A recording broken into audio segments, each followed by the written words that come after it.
Ezra bab 4. Apabila musuh Bani Yehuda dan Bani Benyamin mendengar bahwa umat yang pulang daripada pembuangan itu sedang membina bait suci bagi Tuhan, Allah Israel, mereka pun mendekati Zerubabel dan ketua kaum keluarga, lalu berkata, "Biarlah kami turut serta dalam kerja-kerja pembinaan itu bersama-sama kamu, kerana kami juga beribadat kepada Allah-Mu sama seperti kamu. Kami juga telah mempersembahkan korban kepadanya sejak zaman Esarhadon, Raja Asyur yang membawa kami ke sini." Tetapi Zerubabel, Yesua, dan para ketua kaum keluarga Israel yang lain berkata kepada mereka, "Kamu tidak ada kena-mengena dengan kami dalam urusan pembinaan bait bagi Allah kami. Kami sendirilah yang akan membinanya bagi Tuhan, Allah Israel, sebagaimana yang diperintahkan kepada kami oleh Kores, Raja Parsi itu." Maka penduduk negeri itu mematahkan semangat orang Yehuda dan sering mengganggu kalangan umat yang menjalankan kerja-kerja pembinaan itu. Sepanjang zaman pemerintahan Kores, Raja Parsi, sehingga pemerintahan Darius, Raja Parsi, mereka mengupah penasihat untuk menentang umat itu, demi menggagalkan usaha pembinaan itu.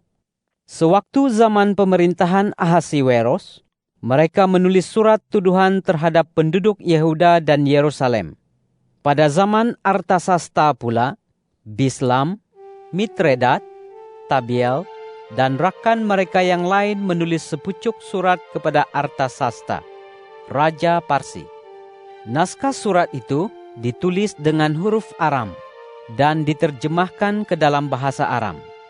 Sejajar dengan itu, penguasa Rehum dan juru tulis Simsai menulis sepucuk surat tentang Yerusalem kepada Raja Artasasta, yang menyatakan seperti berikut: daripada penguasa Rehum dan juru tulis Simsai, serta rakan-rakannya yang lain, yaitu hakim, pembesar, pegawai, orang Parsi, orang Erek, orang Babel, orang Susan, yaitu orang Elam, juga bangsa-bangsa lain yang dibuang oleh Asnapar, yang agung dan mulia itu, lalu ditempatkan di kota Samaria dan di daerah lain di seberang sungai Efrat. Inilah salinan surat yang dikirim mereka kepadanya, kepada Raja Artasasta, daripada hamba-hamba tuanku, kalangan umat di daerah di seberang sungai Efrat. Dimaklumkan kepada raja bahwa orang Yahudi yang berangkat dari kerajaan tuanku ke tempat kami telah tiba di Yerusalem. Mereka sedang membina kembali kota yang derhaka dan jahat itu. Temboknya sudah selesai dibina oleh mereka, dan asasnya sedang digali oleh mereka. Semoga raja maklum bahwa jika kota itu dibangunkan semula dan temboknya selesai dikerjakan, pastilah kalangan itu tidak akan membayar cukai, ufti atau bea, sehingga terjejaslah pendapatan kerajaan. Oleh sebab rezeki kami datangnya daripada istana, dan tidak patut bagi kami melihat maruah raja tercela. Maka kami mengirim pesan ini untuk memberitahukan hal ini kepada raja. Semoga penyiasatan dalam babad nenek moyang tuanku diadakan. Dalam babad itu, tuanku akan mengetahui bahwa kota itu sebuah kota derhaka yang merugikan raja-raja serta wilayah-wilayah, dan bahwa di dalam kota itu pemberontakan sudah berlaku sejak zaman dahulu lagi. Itulah sebabnya kota itu dimusnahkan. Kami ingin memaklumkan kepada raja bahwa sekiranya kota itu siap dibangunkan semula dan temboknya selesai dikerjakan, maka tuanku tidak akan ada lagi milik di daerah seberang sungai Efrat. Kemudian raja mengirim surat balasan kepada penguasa Rehum, juru tulis Simsai, dan rakan-rakan mereka yang lain, yang tinggal di Samaria dan di daerah lain di seberang sungai Efrat. Salam. Surat yang kamu kirim kepada kami sudah dibaca di hadapanku dengan jelas. Atas perintahku, penyiasatan telah diadakan, dan didapati bahwa memang sejak zaman dahulu lagi, kota itu selalu bangkit menentang raja-raja, dan bahwa di tempat itu orang melakukan penderhakaan dan pemberontakan. Dahulu ada raja-raja yang berkuasa atas Yerusalem, yang memerintah seluruh daerah di seberang Sungai Efrat, dan cukai, ufti, serta biak dibayar kepada mereka itu.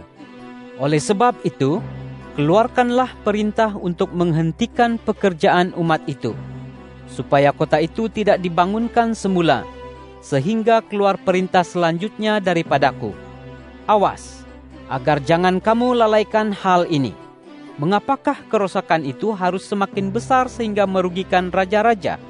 Setelah salinan surat Raja Artasasta dibaca di depan Rehum, juru tulis Simsai, serta rakan mereka, berangkatlah mereka dengan segera ke Yerusalem untuk menemui orang Yahudi, lalu menghentikan kerja-kerja pembinaan umat itu dengan paksa.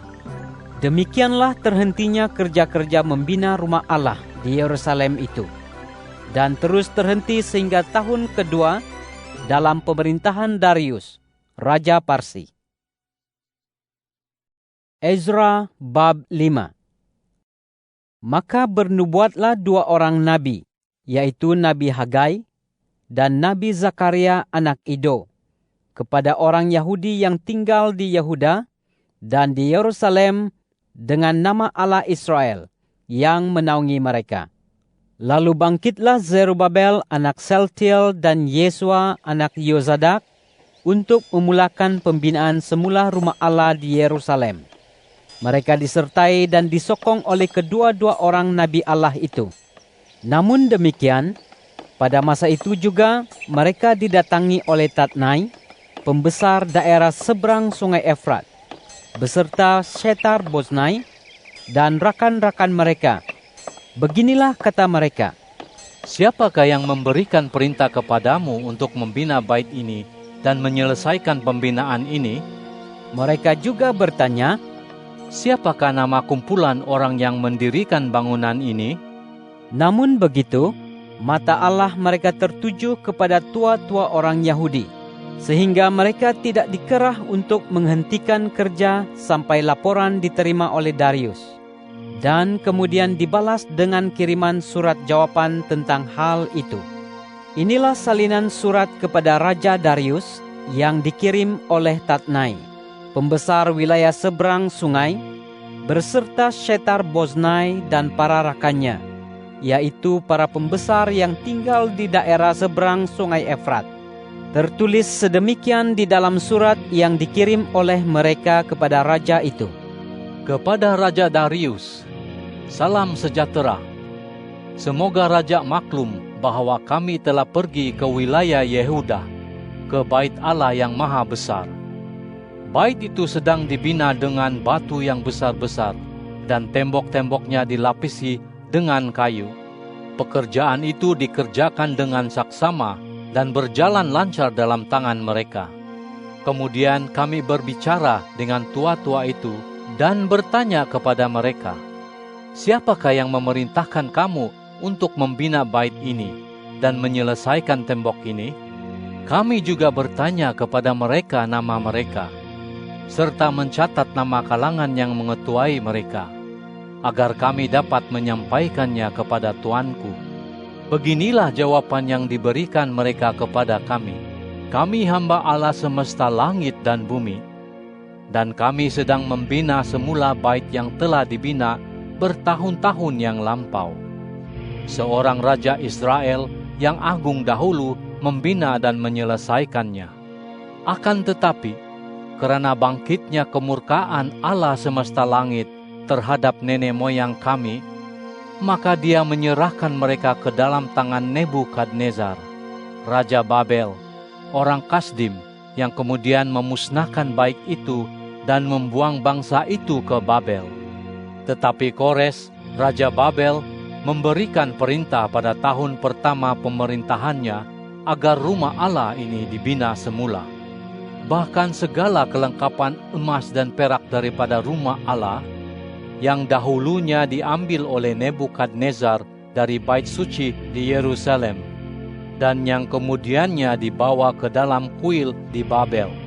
Seluruhnya diambil oleh Raja Kores dari kuil di Babel dan diserahkan kepada seorang bernama Sesbazar, yang diangkatnya menjadi pembesar. Tita raja kepadanya, "Ambillah segala kelengkapan ini, pergilah, letaklah kesemuanya di bait suci di Yerusalem, dan biarlah rumah Allah dibina semula di tempat asalnya." Selanjutnya, Sesbazar datang dan meletakkan asas rumah Allah di Yerusalem. Maka sejak masa itu sampai sekarang, bait itu dibina tetapi belum selesai. Sekarang, jika diperkenan oleh raja, adakanlah suatu carian di dalam perbendaharaan di raja di Babel. Sama ada Raja Kores pernah memberikan perintah untuk membina semula rumah Allah di Yerusalem itu. Kemudian sudilah raja menyampaikan kehendaknya tentang hal tersebut kepada kami. Ezra bab 6. Setelah itu, Raja Darius mengeluarkan perintah lalu carian dibuat di dalam perbendaharaan, tempat tersimpannya perbendaharaan di Babel. Maka di Ahmeta, di dalam istana di wilayah Media itu, dijumpai segulungan naskah yang tertulis sedemikian di dalamnya. Piagam. Pada tahun pertama dalam zaman pemerintahan Raja Kores, Raja memberikan perintah mengenai rumah Allah di Yerusalem. Biarlah bait itu dibina semula sebagai tempat mempersembahkan korban, dan biarkan asasnya diletakkan dengan teguh. Hendaklah ketinggiannya 60 hasta dan lebarnya 60 hasta, dengan 3 lajur batu yang besar-besar dan 1 lajur kayu. Hendaklah pembiayaannya ditanggung oleh perbendaharaan raja. Juga, segala alat kelengkapan daripada emas dan perak milik rumah Allah yang dahulunya diambil oleh Nebukadnezar dari bait suci di Yerusalem, lalu dibawa ke Babel, hendaklah dikembalikan dan dibawa pulang ke tempat asalnya semula, yaitu di bait suci di Yerusalem. Hendaklah kamu meletakkan setiap kelengkapan di tempatnya di dalam rumah Allah itu. Oleh yang demikian, wahai Tatnai, pembesar daerah seberang sungai Efrat, serta Syetar-Boznai, dan para rakanmu, yaitu para penghulu yang tinggal di daerah seberang sungai Efrat, jauhkan diri dari sana. Biarkanlah pembinaan rumah Allah itu dikerjakan. Biarkanlah pembesar orang Yahudi dan tua-tua orang Yahudi membina semula rumah Allah itu di tempat asalnya. Tambahan pula, dengan ini aku memberikan perintah tentang bagaimana kamu harus membantu tua-tua orang Yahudi itu membina semula bait Allah itu. Perbelanjaan mereka itu hendaklah dibiayai sepenuhnya daripada perbendaharaan kerajaan tanpa berlengah, yaitu cukai yang terpungut dari daerah seberang sungai Efrat. Apa-apa sahaja yang diperlukan mereka, yaitu anak lembu, domba jantan, dan anak domba sebagai korban bakaran untuk dipersembahkan kepada Allah semesta langit, juga gandum, garam, air anggur, dan minyak zaitun, menurut petunjuk para imam di Yerusalem, hendaklah diberikan kepada mereka setiap hari tanpa lalai, supaya mereka dapat mempersembahkan korban yang diperkenan Allah semesta langit, dan mendoakan kesejahteraan raja serta anak-anak lelakinya. Selanjutnya, aku juga memerintahkan bahwa sekiranya ada sesiapa yang mengingkari perintah ini, maka sebatang tiang hendaklah dicabut dari rumahnya. Lalu orang itu diangkat serta disulahkan di atas tiang itu. Selain itu, hendaklah rumahnya dijadikan tempat menimbuni kotoran atas sebab perbuatannya itu. Semoga Allah yang telah membuat namanya bersemayam di sana menjatuhkan mana-mana raja atau orang yang mengingkari perintah ini dan menghancurkan rumah Allah di Yerusalem itu. Aku Darius memberikan perintah ini. Hendaklah perintah ini dilaksanakan tepat mengikut setiap perkataannya. Kemudian Tatnai, pembesar daerah seberang sungai Efrat, berserta Syetar-Boznai dan para rakan mereka, melaksanakan perintah Raja Darius itu dengan saksama. Para tua-tua orang Yahudi pun meneruskan pembinaan itu dengan baik. di bawah sokongan nubuat Nabi Hagai dan Zakaria anak Ido. Mereka terus membina dan menyelesaikan bait itu menurut perintah Allah Israel, serta menurut ketetapan para raja Parsi, yaitu Kores, Darius, dan Artasasta. Maka selesailah pembinaan semula bait itu pada hari ketiga pada bulan Adar, dalam tahun ke-6 pemerintahan Raja Darius. Kemudian orang Israel, para imam, Bani Lewi, dan semua yang lain yang pulang daripada pembuangan merayakan perasmian rumah Allah itu dengan gembira. Untuk perasmian rumah Allah itu, mereka mempersembahkan 100 ekor lembu jantan, 200 ekor domba jantan, dan 400 ekor anak domba, serta 12 ekor kambing jantan sebagai korban penghapus dosa bagi semua orang Israel, menurut jumlah suku Israel. Mereka melantik secara rasmi para imam menurut regu mereka, dan Bani Lewi menurut regu mereka, untuk beribadat kepada Allah yang bersemayam di Yerusalem, seperti yang tertulis dalam kitab suci Taurat yang disampaikan Allah melalui Musa. Kalangan umat yang pulang daripada pembuangan itu merayakan hari Paskah pada hari ke-14 pada bulan pertama. Para imam dan Bani Lewi bersama-sama menyucikan diri, sehingga sucilah mereka semua.